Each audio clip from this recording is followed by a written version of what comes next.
ขอถวายความเคารพแสดงความนับถือพระมหาเถระพระเถรานุเถระเจ้าคณะพระสังฆาธิการครูบาอาจารย์เจ้าที่เปิดวิทยุฟังอยู่ที่วัดที่วาเวลานี้เจริญปอนศรัทธาญาติโยมท่านสาธุชนคนดีผู้สนใจใฝ่ในธรรมทุกท่าน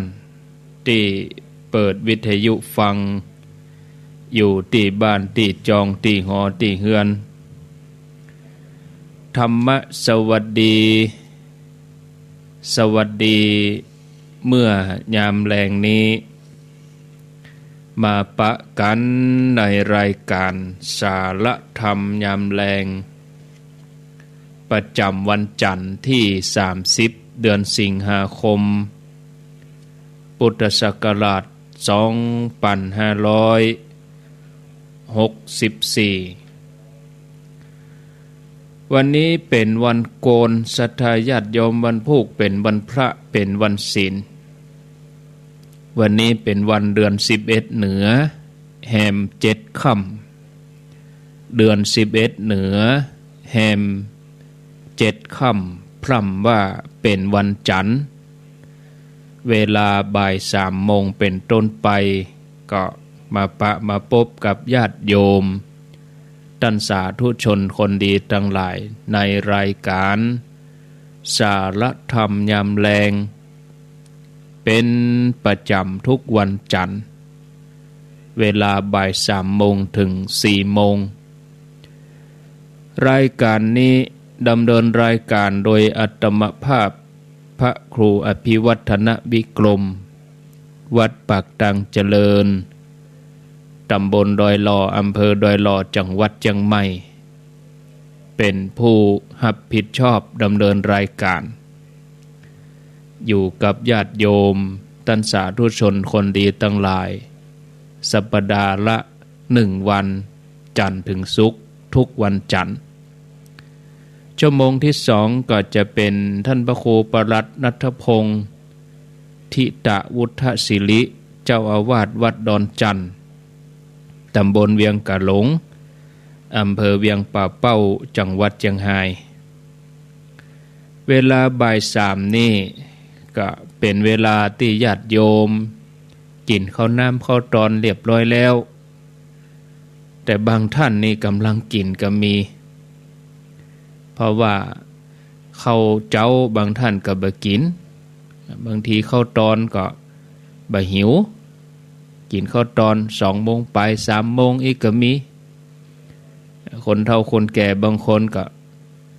4 โมง5 โมงนี่เปิ้นก็กินข้าวแรงแล้วอีกก็มีก็วันนี้จะอู้ถึงเรื่องกินเนาะศรัทธาญาติโยมวันนี้จะอู้ถึงเรื่องของการกินนะเรื่องเกี่ยวกับชีวิตของเฮาแถมเรื่องหนึ่งก็คือเรื่องกินเจ้าจังได้ยินเหมือนกันเรื่องอาหารนี่ไปที่ไหนก็ต้องห่อไปด้วยมันสำคัญเหมือนกันนะยิ่งเดินทางไกลนี่โอ้เป็นปัจจัยหลักเรื่องกินนี่เรื่องใหญ่เรื่องบ่ได้กินนี่ซ้ำเรื่องใหญ่กว่านั่นก็ญาติโยมเรื่องกินเรื่องเล็กเรื่องไม่ได้กินเรื่องใหญ่บางทีเติงตอนมาเอาล่ะศรัทธาญาติโยมก็เป็นสิ่งจำเป็นสำหรับชีวิตของคนเฮาเป็นความต้องการของชีวิตแต่ว่าเรื่องกินในที่นี้ต้องเข้าใจว่าคือกินแต่ๆนะกินบรรจุเอาอาหารเข้าไปในปากแล้วก็ลืนเข้าไปลงท้องนะกลืนลงไปลืนลงไปบ่ใช่กินอย่างที่คนชอบอู้กันในสมัยนี้กินอย่างบ่เดี๋ยวนี้ถ้าไปตังทำงานตั้งราชการตั้งหน่วยงานรัฐวิสาหกิจ แถ ถ้ากินอย่างประเด็นนี่มันเป็นกินหินกินทรายเนาะกินงบประมาณช่อลาดบางหลวงกินเศษกินเลยอันนี้มันกินทำอย่างหนึ่งถ้ากินข้าวกินน้ำกินธรรมดานี่มีปัญหากินอย่างนี้บัดใจความต้องการของชีวิตแต่เป็นความต้องการของกิเลสก็บ่อู้ถึงก็บ่ได้เนาะศรัทธาญาติโยมทีนี้เขาจะอู้ถึงเรื่องการกินข้าวกับการกินน้ำนี่ก่อนร่างกายของคนเฮานี่ผสมขึ้นด้วยธาตุสี่ดินน้ำลมไฟผสมกันเป็นตัวเฮาขึ้นมาเป็นจิ้นเป็นเนื้อเป็นหนังบ่เหมือนสิ่งของอย่างอื่นที่สร้างโดยธาตุที่เป็นของแห้งอย่างไม้อย่างโทรศัพท์อย่างคอมพิวเตอร์อย่างโต๊ะเนี่ยไม้กวาดอย่างรถยนต์อย่างของเครื่องใช้ของญาติโยมก่อนเนี่ยสร้างโดยธาตุที่เป็นของแห้งโต๊ะเก้าอี้นะแล้วก็แล้วแปลงแล้วก็แล้วเนาะเขาจะแปลงโต๊ะแปลงเก้าอี้ทาสีใจงานแล้วก็แล้วไปแต่ร่างกายเขานี่ก็มันก็จะต้องบำรุงทุกวันอะเติงขาบมาแล้วมันห้องหลายโอ้วันนี้มีใจอยากเข้าใจนี่มันไม่อยากแต่ว่าต้องมันห้องนะต้องห้องจอกศรัทธาญาติโยมท่านทั้งหลายร่างกายของเขามันจะต้องซ่อมบำรุงเนาะมันจะต้องสร้างส่วนไปเติมส่วนที่มันขาดไปที่มันใจพลังงานก็ต้องสร้างต้องแปลงบางหูจักแล้วร่างกายเขานี่ตั้งแต่เกิดจนถึงตายท่านผู้ฟังญาติโยมก็ร่างกายนี่มันจะต้องมีอันยังไหลเข้าไปอยู่เสมอน้ำเข้ามันถึงจะบ่ตายเอาง่ายๆอย่างไหลเข้าไปก็คือลมน่ะอากาศเนี่ยไหลเข้าไปในร่างกายเขาเสมอหายใจเข้าหายใจออกต้องกินต้องรับประทานเนาะกินไปแล้วรับประทานไปแล้วก็จะต้องระบายออกธรรมะของนักของเบาต้องปัสสาวะอุจจาระขอโทษนะดื่มน้ำเข้าไปก็จะต้องขับถ่ายออกมาเป็นปัสสาวะเป็นเหงื่อเป็นไข้มีเข้าไปก็ต้องมีออกมาเนาะเมื่อมีเข้าก็ต้องมีออกร่างกายของเขาก็ทำงานมันถึงจะบัดตายนะถ้ามีเข้าอย่างเดียวบ่มีออกก็เดือดร้อนหมอทำหมอนะต้องกินยาระบายต้องไปหาหมอบาดทาย2 วัน 3 วันเนี่ยถือว่าผิดปกติมีออกอย่างเดียวบ่มีเข้าก็ยุ่งหมะผอมก้องดองญาติโยมเด้อเฮาลองหายใจออกแล้วเฮาบ่ลองหายใจเข้าพอหรอลองหายใจออกอย่างเดียวพอหรอออกจนสุดแล้วเฮาลองหยุดบ่ให้เข้าก็บ่ได้ทายขอโทษเนอะบ่ว่านักว่าเบาทายออกอย่างเดียวอย่าบ่โทษยุ่งเลยโนท้องร่วงท้องเสียได้ยากร่างกายนี่โอ้ดูแลยากได้เด้อบ่เกิน10 นาทีนะเรียบร้อยหายใจออกแล้วบ่เข้าหรือว่าหายใจเข้าแล้วบ่ออกเรื่องการกินอาหารนี่ก็กินเข้าทางปากก็เหมือนกับเรื่องลมหายใจคือกินเข้าไปแล้วก็จะต้องถ่ายออกมาฉะนั้นการกินนี่ก็เลยเป็นสิ่งที่ยิ่งใหญ่ในชีวิตของคนทั้งหลายกินกันบ่ฮู้จักจบจักเสี่ยงบ่ฮู้จักจบจักสิ้นเนาะไก่เต็มเล้าเข้าเต็มหลองเสี่ยงมดลึงเจ้าวอหูวายก็หากินข้าวตอนนี่เนี่ยได้เสาะข้าวแรงหำละยะกินข้าวแรงแล้วรับอย่าตื่น ลูกมาเจ้าเอาอย่างมากินแถมหมอ กินข้าวง่ายแล้วไปการหั่นน้อยนี่น้อย2 ชั่วโมง3 ชั่วโมง11 โมงจะเที่ยงละก็ดีกินข้าวตอนทำมะยะกินเมื่อวันบ่พอก็กินเมื่อคืนแถมกินเมื่อตอนเมื่อแรงมากะหิวกินเมื่อแรงมาดึกมากะหิวกินกันอยู่นั่นตื่นมาก็กินนะศรัทธาญาติโยมทั้งหลายอันนี้ขอโทษเนอะเป็นภาษิต10 ล้อภาษิตติดก้นรถ10 ล้อเขาเขียนติดหั่นว่าอย่างใดอันนี้ขอโทษนะเป็นภาษิตประจำรถ10 ล้อรถ10 ล้อเวลาขี่รถไปไกลๆก็จึงเขียนคำคมติดหลังรถ10 ล้อ18 ล้อรถบรรทุกเขียนว่าชีวิตมนุษย์นอนเป็นหลับขยับเป็นแดกขอโทษนะโยมนะมันเต้เนาะนอนก็แปลว่าหลับขยับก็แปลว่ากินนี่นะตื่นมาก็ต้องถามหาอย่าไม่กินนี่แล้วก็คนฝรั่งนี่เวลาเปิ้นปะกันเปิ้นถามกันสบายดีก็ How are you สบายดีไหมคุณสบายดีไหมแต่คนไทยปะกันเนี่ยกินข้าวกับหยัง ถามเรื่องกินก่อนเนาะอันนี้พูดถึงเรื่องกินความหิวเนี่ยเป็นโรคอย่างยิ่งว่าเปิ้นว่านะภาษิตพระเปิ้นว่าไว้เหมือนกัน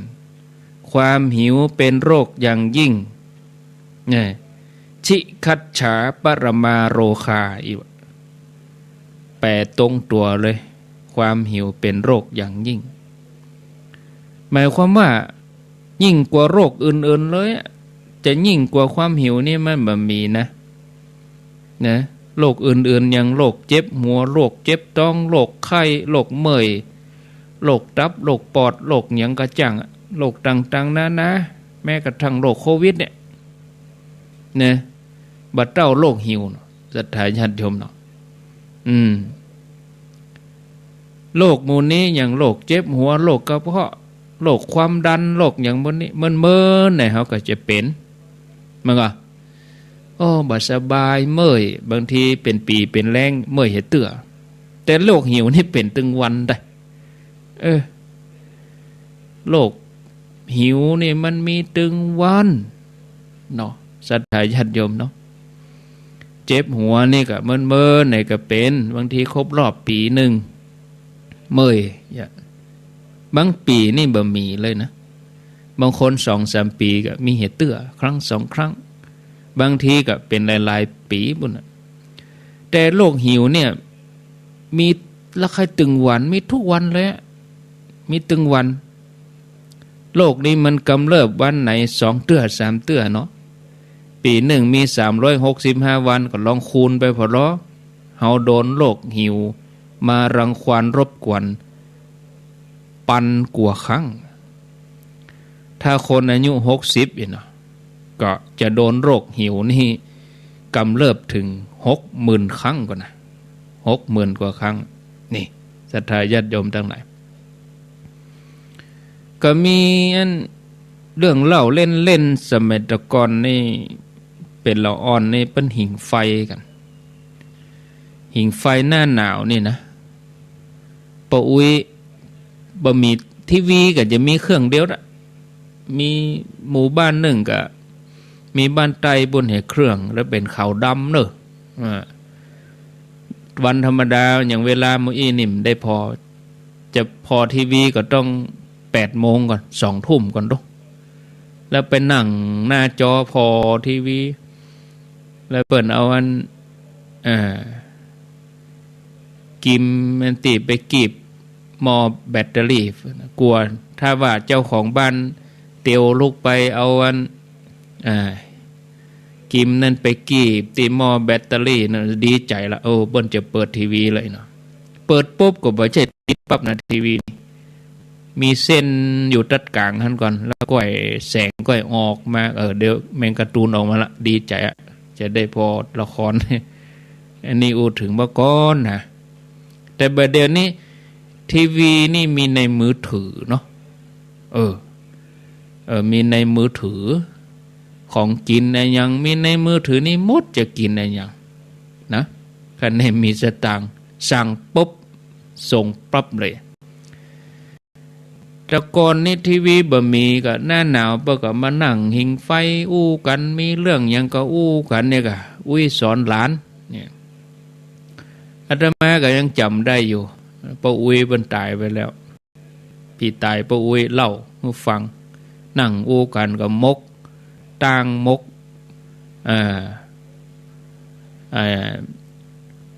อย่างก็มันแก้วมกต่างมกมันแก้วไปตัวอู้กันเมื่อคืนเนาะเปิ้นก็อู้ถึงเรื่องความหิวความโลภอย่างนี้กะมาอู้ถึงตอนหนึ่งว่ามนุษย์เฮานี่นะป้าอุ้ยเล่าให้ฟังว่าสมัยเก่านี่เฮากินข้าวคาบเดียวตะอันนี่แล้วก็กุมได้3 วันเนาะอันนี้บนสวรรค์เปิ้นสั่งให้เทวดาตอนนั้นโลกอันนี้เป็นเรื่องเล่านะบ่ใช่เรื่องแท้นิทานนิทานแปลว่ามันบ่แท้คือเรื่องเล่าอันยังมนุษย์ยังกำลังลงมาใหม่ๆกำลังตั้งกฎกติกากันอยู่นะโลกนี้ยังบ่มีคนนักเตื้อแล้วก็เปิ้นจะให้มนุษย์มาอยู่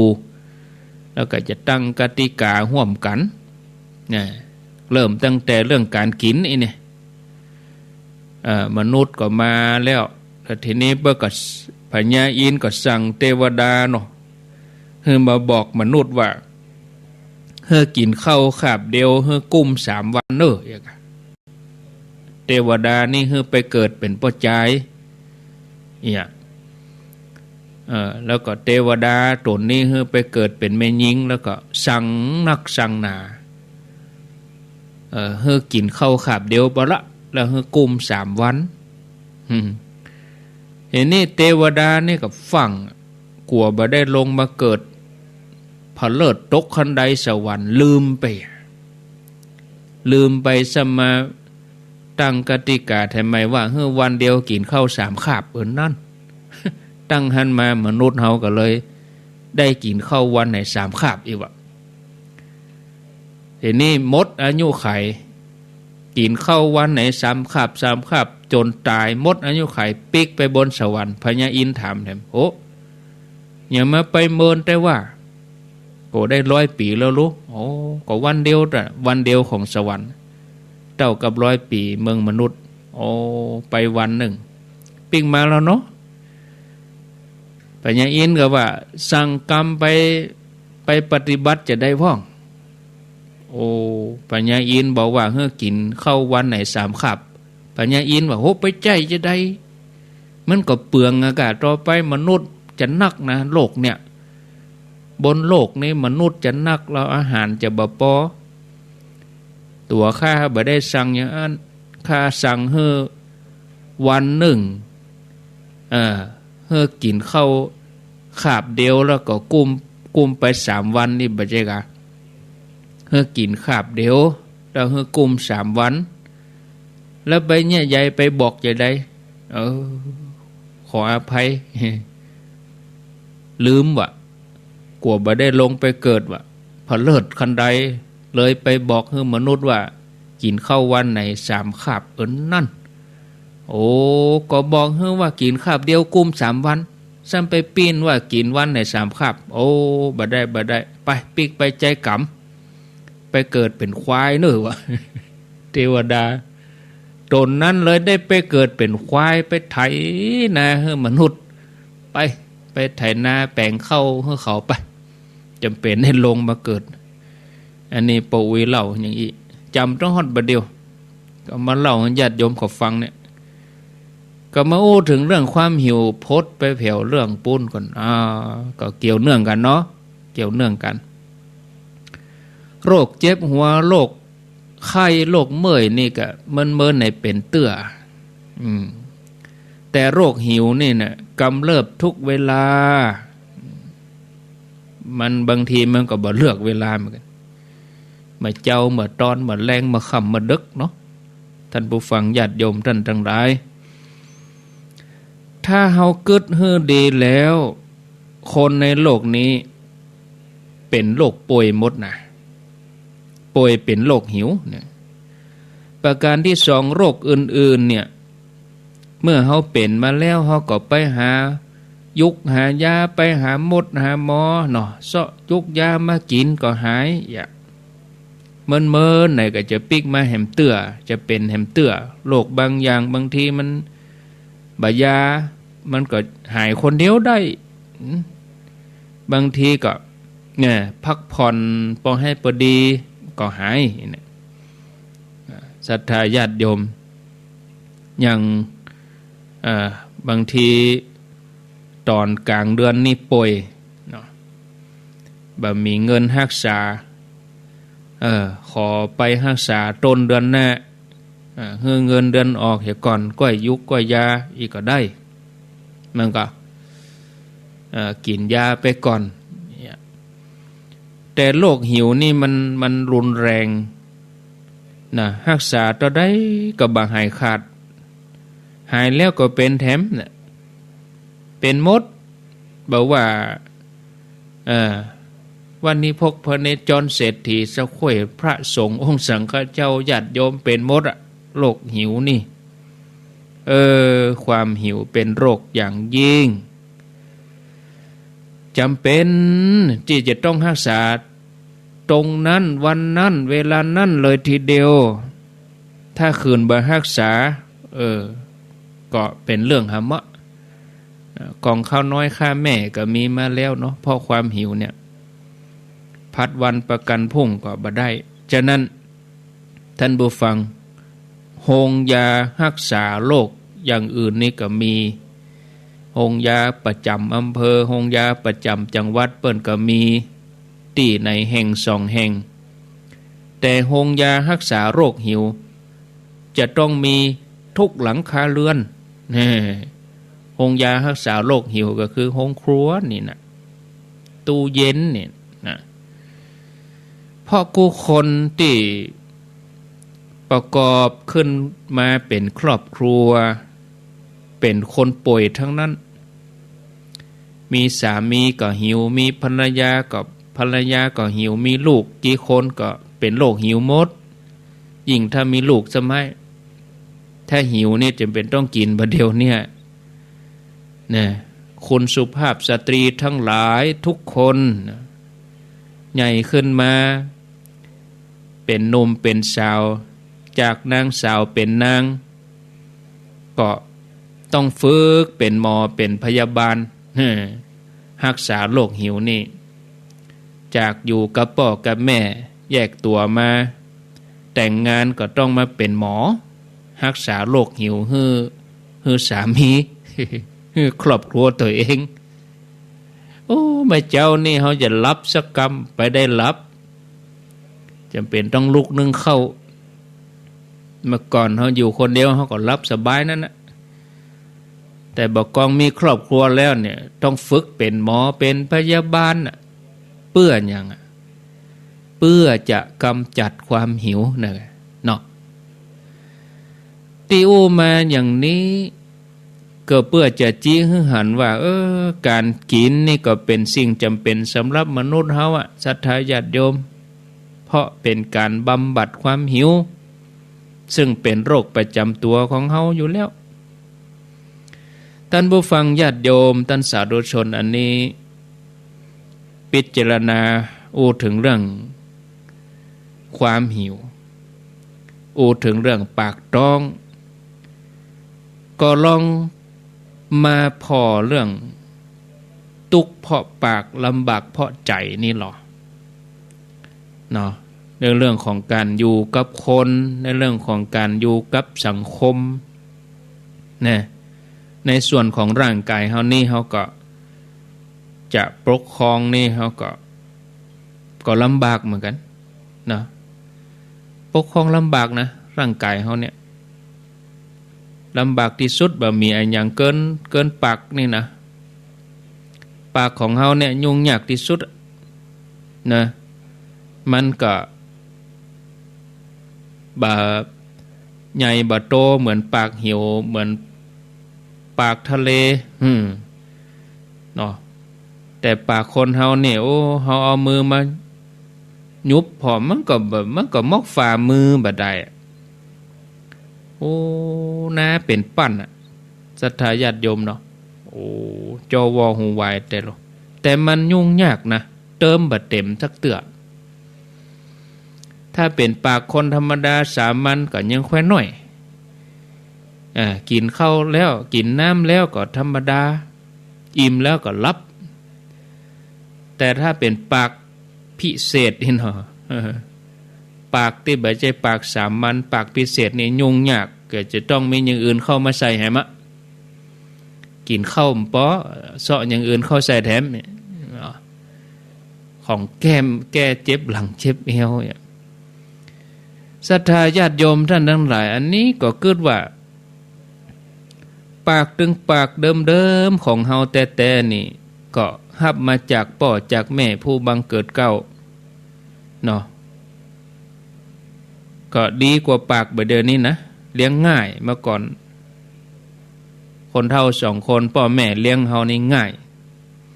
ม่ามเขาใส่ม่ามก็เขาใส่นะบอกกองเฮามีเฮงแล้วเนาะมีมือมีแข้งมีขา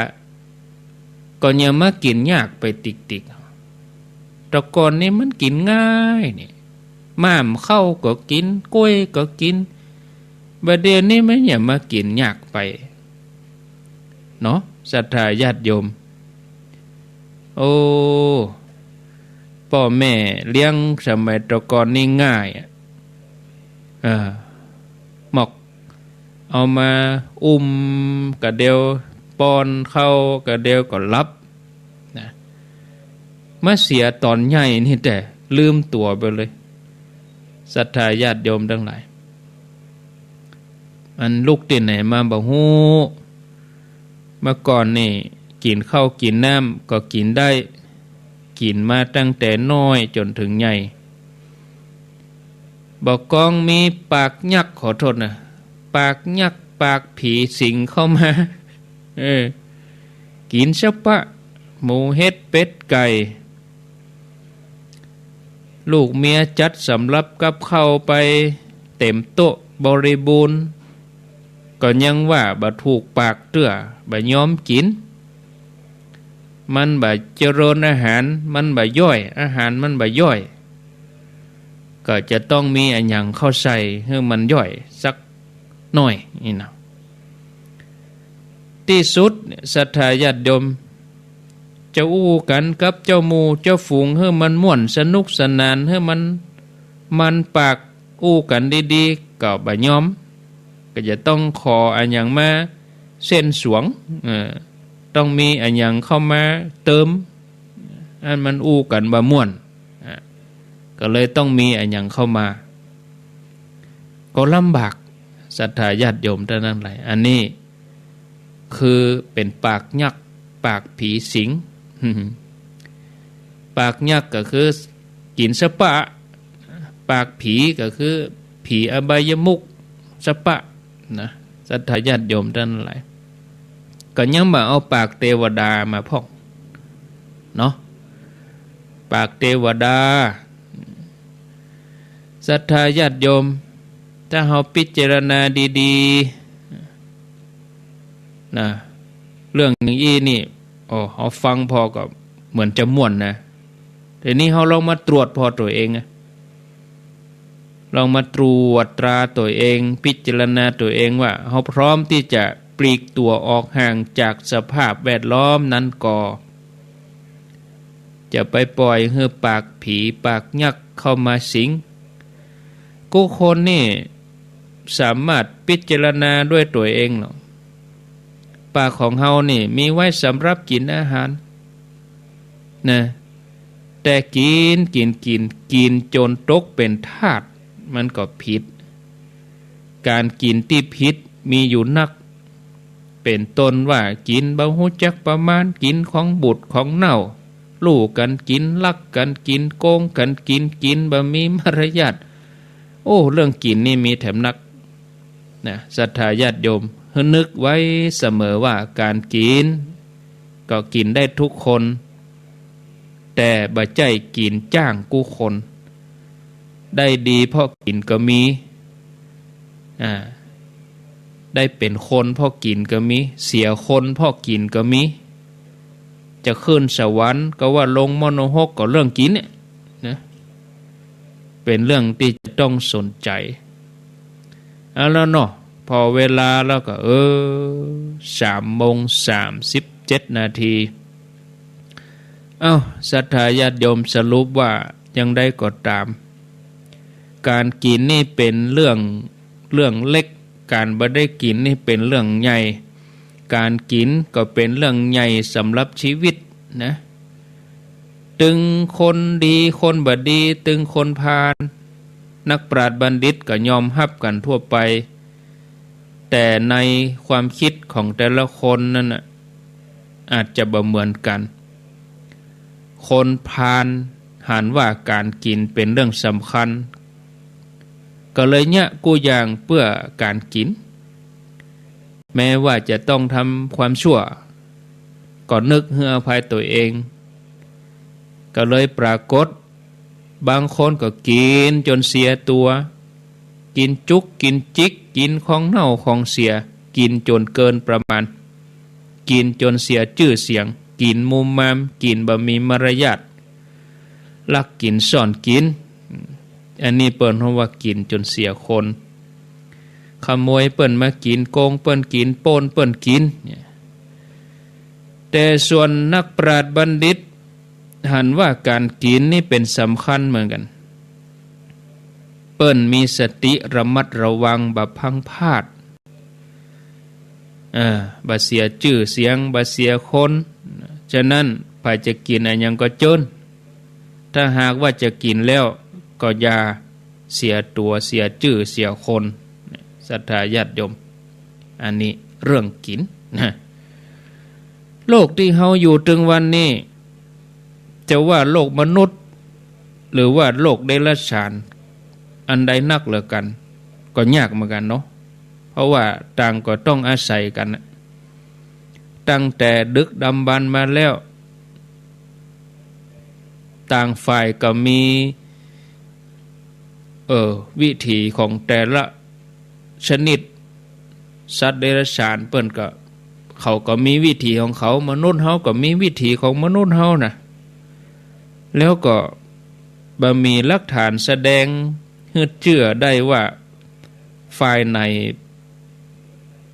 ยึดครองโลกมาก่อนมีกรรมสิทธิ์ในโลกนี้มนุษย์เฮากับสัตว์เดรัจฉานมนุษย์เฮาก็ว่ามนุษย์เฮาเป็นเจ้าของโลกสัตว์เดรัจฉานก็ว่าสัตว์เดรัจฉานมีนักกว่าอย่างโรคโควิดเนี่ยแบบนี้โรคโควิดนี่เป็นเจ้าของโลกเห็นละมาสิงร่างกายของมนุษย์เฮาก็ว่าร่างกายของมนุษย์เฮานี่ก็เป็นโรคของมันน่ะเชื้อโรคตัวเนี้ยมันก็มนุษย์เฮาเป็นมนุษย์เฮาอยู่บนโลกแก่นี้เฮาก็ว่ามนุษย์เฮาจะต้องชนะธรรมชาติกันมีอำนาจเหนือโลกนี่พยายามที่จะยึดถือกรรมสิทธิ์ในโลกแก่นี้ถึงแม้จะมีหนังสือบันทึกไว้ไว้พ่องว่าพระพรหมเป็นผู้สร้างโลกพระเจ้าเป็นผู้สร้างโลกเนาะส่งมนุษย์ขึ้นมาก็เป็นเรื่องที่มนุษย์เนี่ยว่าคนเดียวแม่นก็สัตว์เปิ้นอยู่ก่อนเฮาขุดดินลงไปก็มีมดมีแมงมีไส้เดือนเนี่ยเนาะแวดตัวเฮานี่เอากันในบ้านเฮานี่เฮาว่าบ้านของเฮาก็จักกิมมันก็ว่าของมันนะตกโตก็ว่าของมันเมื่อก็ศรัทธาญาติโยมแต่ถ้าอย่างพระก็ง่ายเหมือนกันนะพระเปิ้นว่าจะได้ ภาษาพระเปิ้นว่าสัตว์โลกหมดเลยสัตว์โลกย่อมเป็นไปตามกรรมสัตว์โลกนี่หมายถึงมนุษย์เฮาตัวนั้นนะทุกสิ่งที่มีชีวิตที่มาอาศัยบนโลกนี้ก็นับว่าเป็นสัตว์โลกนะสัตว์โลกย่อมเป็นไปตามกรรมคือโลกของสัตว์แล้วเปิ้นก็อธิบายว่าผู้ใดที่เกี่ยวข้องอยู่ในโลกนี้ผู้นั้นฮ้องว่าสัตว์โลกทั้งนั้นสัตวโลกนี่นะสัตวะแปลว่าผู้เกี่ยวข้องมนุษย์เฮาก็เลยต้องเข้าเกณฑ์เฮาเกี่ยวข้องหรอกแต่ว่า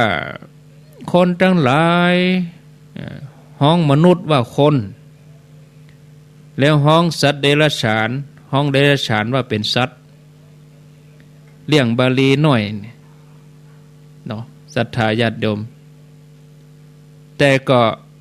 เป็นที่ฮู้ว่าคนก็หมายถึงมนุษย์สัตว์หมายถึงเฉพาะเดรัจฉานเมื่อยอมรับกันอย่างอีแล้วก็แล้วกันไปเนาะ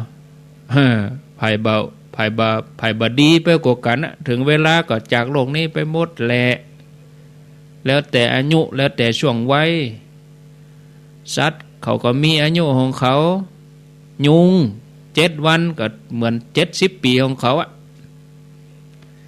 มีชีวิตอยู่ได้ผ่านไปวันหนึ่งก็เหมือน10 ปีสัตว์บางชนิดก็มีอายุเพียงแค่3 วัน7 วันเชื้อโรคบางชนิดยังมาโดนอากาศบ่ได้ก็ตาย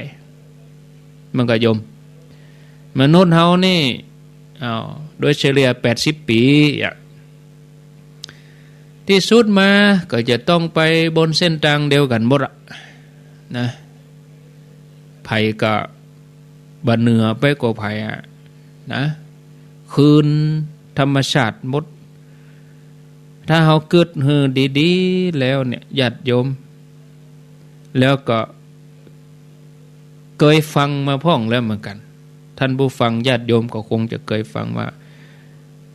ในโลกนี้สัตว์นักกว่าคนเนาะ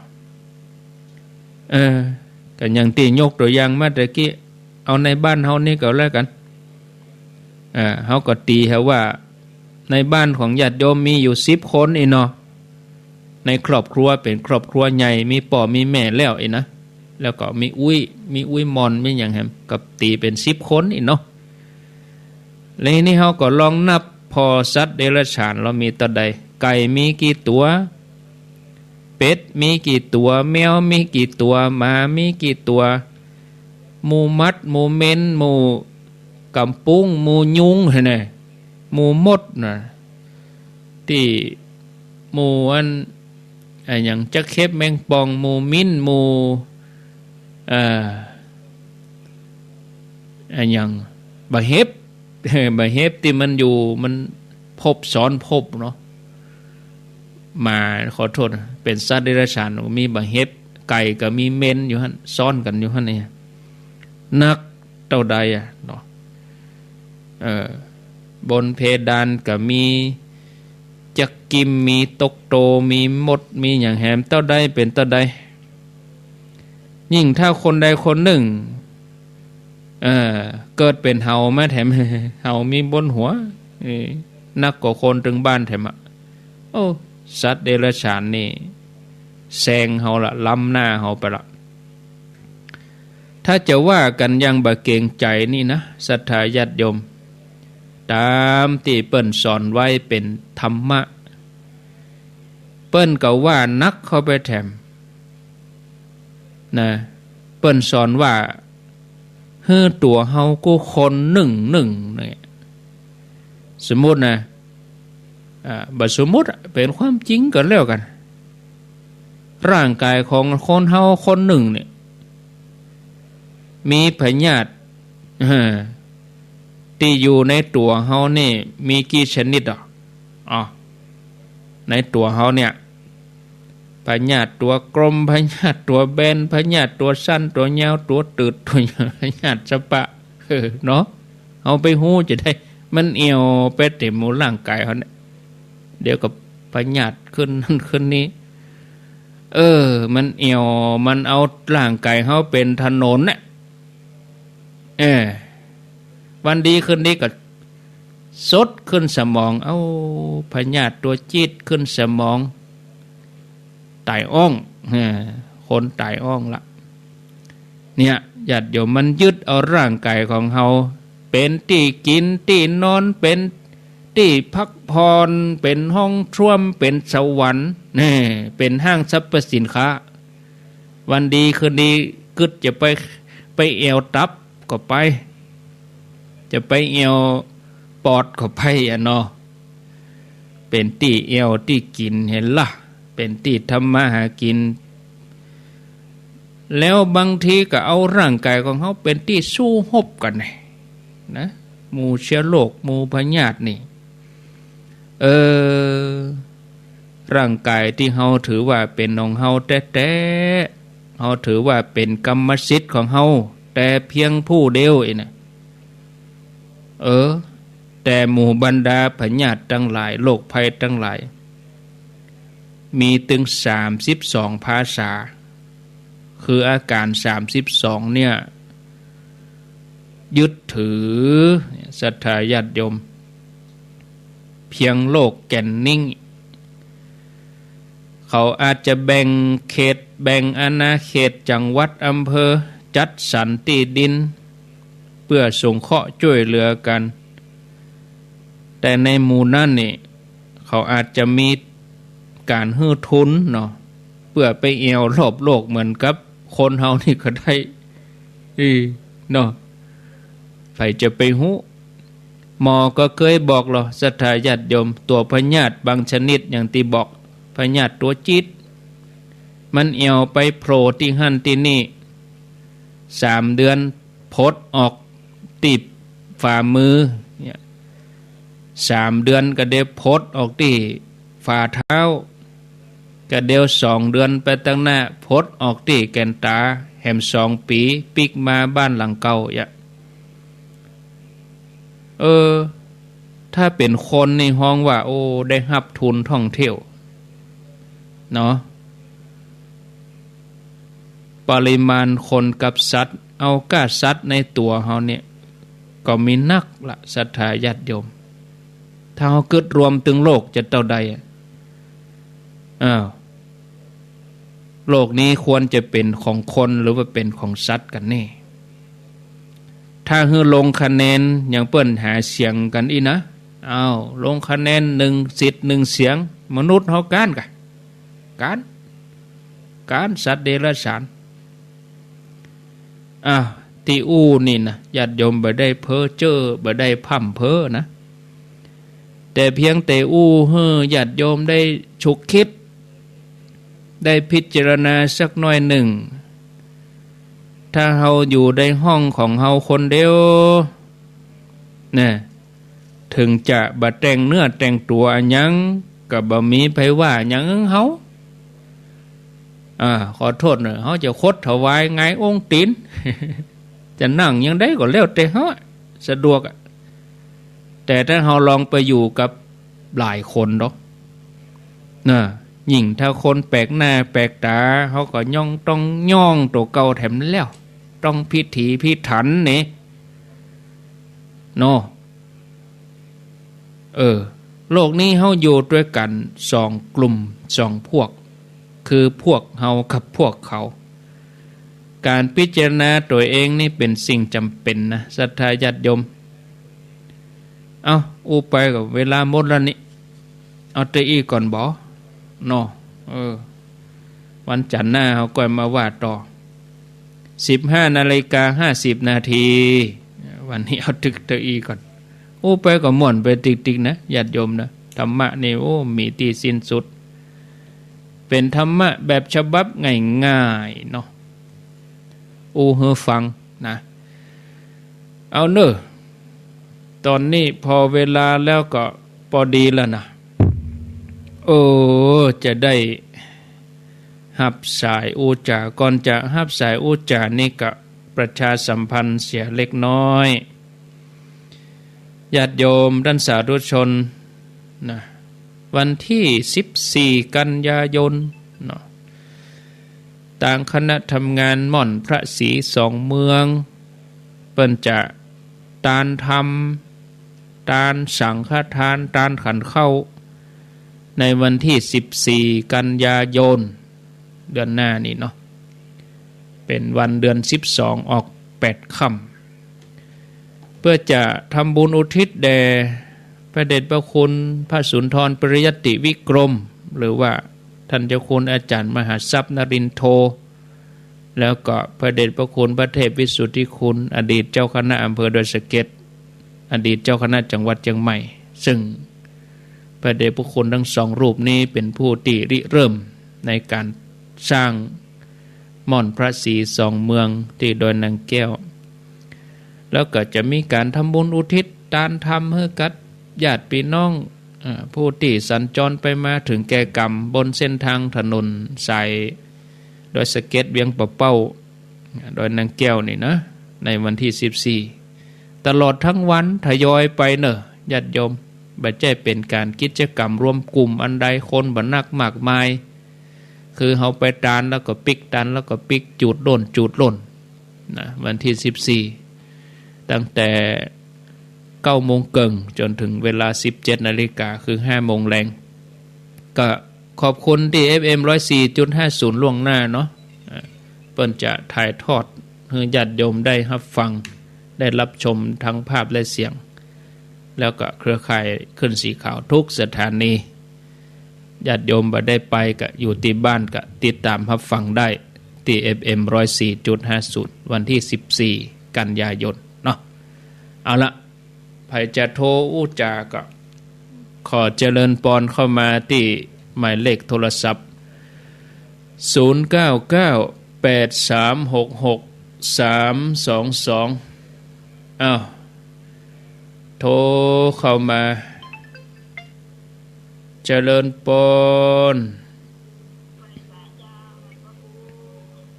อ้าวก็ใครก็เกิดมาไปใส่น้าไปปอมาเป็นอาหารนี่เนาะวันนั้นจำผิดนะกันเนาะมันเลยได้มารับใจนั่นตูเจ้าแต่ละแคว้นกะที่เบิ่งเช่งคาดเป็นกระสัน2 มื้ออะไรในพรรษาเจ้าบ้านนอนี่กะ3ยังใครปอใครมี4มันนานขับนี่มันจึงเคาะให้กั้มเนี่ยตัวพายตัวมันเลยนะถ้าแบบปฏิบัติได้มันก็จึงดีพระเจนมีได้เจ้าไว้สาเจ้าเจริญปน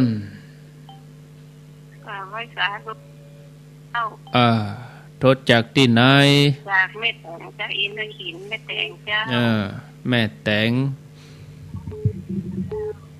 ฟังชัดดีเนาะเจ้าฟังชัดดีเจ้าว่าจะได้ฝนก็บ่ตกวันแรกนี่ฝนก็บ่ตกดีทั้งอากาศดีเปลี่ยนกันพ่องแต่ว่าตกวันนี้บ่ตกก็สลับไปเนาะอ๋อเจ้าถ้าตกตอนที่รายการนี้ก็มันจะบ่ได้ยินดีแล้วเนาะดีแล้วก็เจ้าโมทนาเนอเจ้ากับภาษาเจ้าสายต่อไป0998366322เจริญปนกับไว้สาครับธรรมคุงป้าน้อยบุญปั่นมโนโอ้กินเรื่องใหญ่ตายเรื่องกลางตารางเรื่องเล็กกินหินกินทรายกินดินนี่ก็สำคัญน่ะกินบนโต๊ะก็ดีอยู่แต่กินใต้โต๊ะนี่ลำบากผู้พันผู้แสนผู้หมื่นก็ติดคอกเบื่อกินมาซื้อมาใส่เรียบร้อยไปเลยครับตับไว้สาครับท่านนะป้าน้อยบุญปั่นเจริญปน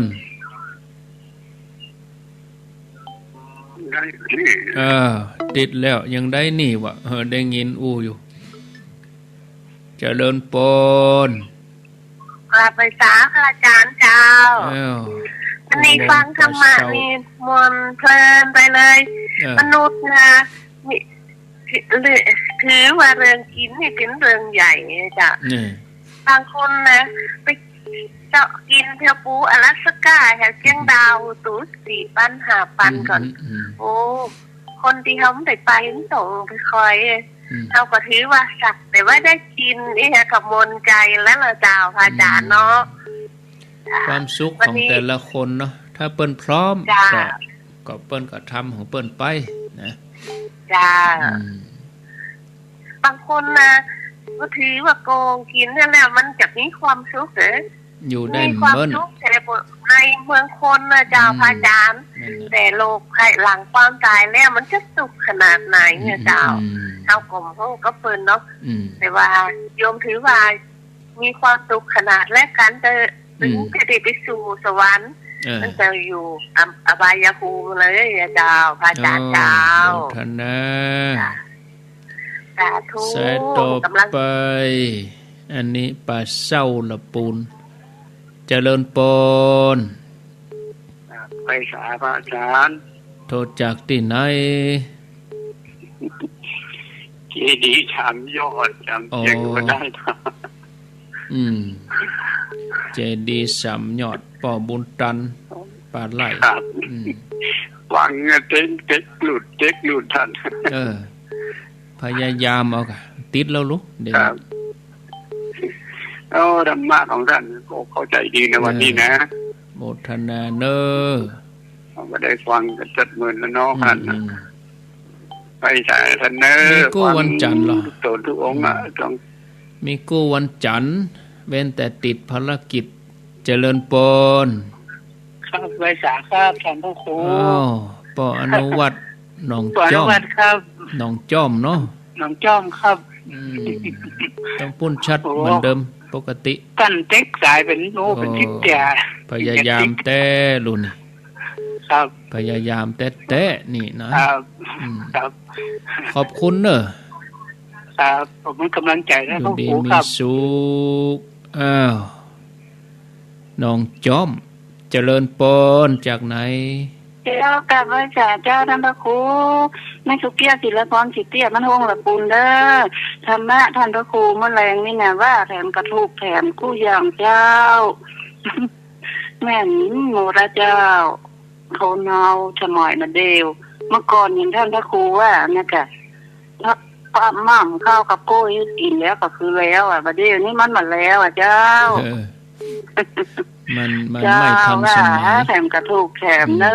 อเจ้าฟังอยู่เด้อสาธุเจ้า0998366322อ้าวแถม2 นาทีจะเลินปอนตุกเจ้าจอมตองว่าจะได้ฟังอยู่เด้อแม่ตอนแม่แรงนี่ชัดดีเนาะชัดดีเจ้ายินดีเนอแม่บุญปันจอมตองต่อไปเจริญป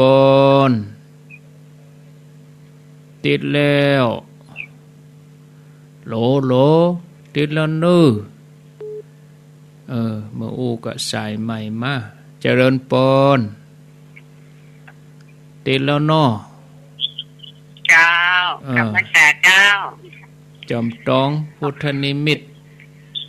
เจ้าเป็นกำลังใจเด้อเนี่ยแก่ตัวคอยฟังไปหมดเวลาพอดีสวัสดีเนอะญาติโยมหมดเวลาเห็นละธรรมาก็นำรายการจากลาศรัทธาไปก่อนขอบคุณของลุงดมนี่เนอะ 89.50 บ้านทุ่งเรดิโอขอบคุณทุกท่านทุกคนอายุวันโนสุขังพลัง